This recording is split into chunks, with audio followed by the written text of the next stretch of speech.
Assalamualaikum warahmatullahi wabarakatuh. Shalom, Om Swastiastu, Namo Buddhaya, Salam Kebajikan. Perkenalkan, kami dari kelompok 4 yang akan menjelaskan tentang kebijakan Jepang di Indonesia pada bidang politik yang beranggotakan Fania Putri, Ananda Arza, Bayu Febriansyah, Muhammad Agus Prasetyo, dan Nadi Rifki. Kebijakan di bidang politik. Pada masa pendudukan Jepang, semua partai politik rakyat pribumi dibubarkan dan dihapuskan. Surat kabar dihentikan keberadaannya serta dilarang untuk menerbitkannya dan harus digantikan dengan koran Jepang Indonesia. Setelah Jepang berhasil mengusir penjajah Eropa dari Indonesia melalui sebuah perjanjian, yaitu Perjanjian Kalijati, semua organisasi pergerakan nasional yang sudah ada sebelumnya dibubarkan oleh militer Jepang. Jepang membentuk organisasi baru dan diarahkan untuk mendukung kepentingan Jepang di Indonesia. Gerakan 3A. Organisasi 3A dibentuk dengan semboyan Nippon Cahaya Asia, Nippon Pemimpin Asia, Nippon Pelindung Asia. Gerakan 3A didirikan pada tanggal 29 April 1942, tepat dengan Hari Nasional Jepang, yakni kelahiran Kaisar Hirohito. Pendidikan ini berupa kursus silat setengah bulan dan untuk remaja. Peserta harus bangun pagi buta, kemudian berolahraga, masak di dapur, dan mengurus kebun dan menyapu. Memasuki siang hari, mereka berlatih olahraga Jepang seperti sumo, jiu-jitsu, adu perang, dan sebagainya. Tujuannya untuk meyakinkan bangsa Indonesia bahwa Jepang memiliki kelebihan sebagai cahaya, pemimpin, dan pelindung bagi bangsa Asia. Gerakan 3A tidak bertahan lama karena tidak mendapat simpati dari rakyat, bahkan rakyat menilai Jepang lebih kejam dari Belanda. Pusat Tenaga Rakyat Putera. Untuk menarik simpati para pemimpin Indonesia, maka Jepang menawarkan kerjasama dengan membentuk Putera. Organisasi ini dipimpin 4 tokoh serangkai, yaitu Soekarno, Muhammad Hatta, Kiai Haji Mas Mansur, dan Ki Hajar Dewantara. Tujuan Putera dimaksud Jepang agar pemimpin Indo dapat membujuk rakyat Indonesia supaya mau mengabdikan tenaga dan pikirannya bagi kepentingan Jepang dalam peperangan melawan sekutu. Apakah Putera menguntungkan Jepang? Akan tetapi Putera justru dimanfaatkan tokoh 4 serangkai untuk menyebarkan paham nasionalisme kepada kaum pemuda Indonesia. Melihat perkembangan Putera yang memberikan banyak dampak terhadap semangat kebangsaan pemuda Indonesia, maka Jepang membubarkan organisasi pada 1944. Yang ketiga adalah Jawa Kokai. Setelah Putera dibubarkan, maka Jepang membentuk Jawa Kokai atau Himpunan Kebaktian Jawa.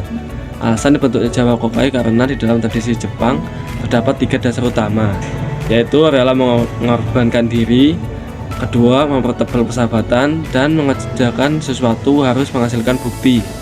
Jawa Kokai terdiri dari berbagai profesi, diantaranya Isi Hokokai atau Himpunan Kebaktian Dokter, kedua Fujinkai atau organisasi wanita, dan ketiga Helmin Bunko Shidosho atau pusat budaya. Selanjutnya adalah Miyai dan Masyumi. Penjajahan Jepang mendekati masyarakat Muslim karena memandang mereka sebagai orang yang anti Barat. Majelis Islam ala Indonesia didirikan oleh Ki Haji Mas Mansyurdi di Surabaya tahun 1937. MIAI sebagai organisasi Islam tunggal di Indonesia mendapatkan simpati yang luar biasa dari masyarakat. MIAI bubar tahun 1943 dan diganti dengan gerakan Masyumi atau Majelis Syuro Muslim Indonesia dengan ketuanya Ki Haji Hasyim Asri dan wakilnya Mas Mansur. MIAI dan Masyumi. Tujuan Jepang mengizinkan berdirinya Masyumi agar dapat memobilisasi umat Islam untuk kepentingan perang melawan sekutu. Adapun tugas dan tujuan Masyumi yaitu menempatkan umat Islam pada kedudukan yang layak dalam masyarakat Indonesia, mengharmoniskan Islam dengan tuntutan perkembangan zaman, dan ikut membantu Jepang dalam Perang Asia Timur Raya.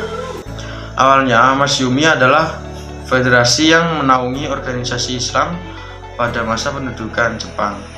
Masyumi mendeklarasikan diri sebagai partai politik setelah Indonesia merdeka.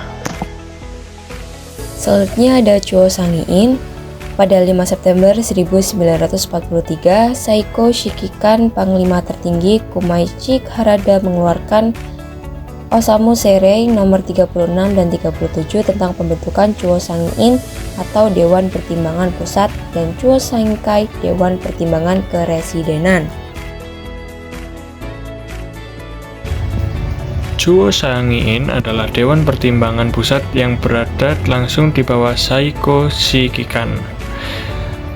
Chuo Sangiin bertugas menyampaikan usul dan pertanyaan yang diajukan kepada militer Jepang mengenai pemerintahan dan politik. Chuo Sangiin diawasi ketat oleh Jepang sehingga pemimpin bangsa Indonesia kesulitan menyampaikan keinginan bangsa Indonesia untuk merdeka. Nah, dampak dari kebijakan Jepang sendiri yaitu pemerintah Jepang yang sewenang-wenang, pengawasan ketat terhadap media berita, organisasi, dan seluruh pergerakan politik masyarakat, diterapkannya Romusa yang menyengsarakan rakyat Indonesia, serta rakyat yang mengikuti kerja paksa juga tak jarang disiksa dengan kejam hingga meninggal dunia. Nah, berikut ada salah satu contoh infrastruktur peninggalan penjajahan Jepang di Indonesia, yaitu ada Bandara Biak dibangun oleh Jepang pada tahun 1943 untuk menunjang armada pesawat tempur di Perang Pasifik. Bandara ini juga sedianya dibangun Jepang sebagai batu loncatan untuk menyerang Australia. Contoh kedua adalah Lubang Jepang. Benteng ini memiliki 3 gerbang dan sebuah ruangan bawah tanah atau bunker yang dihubungkan terowongan sepanjang 138 meter. Dan dulunya benteng ini digunakan sebagai tempat berlindung dan persembunyian bagi tentara Jepang.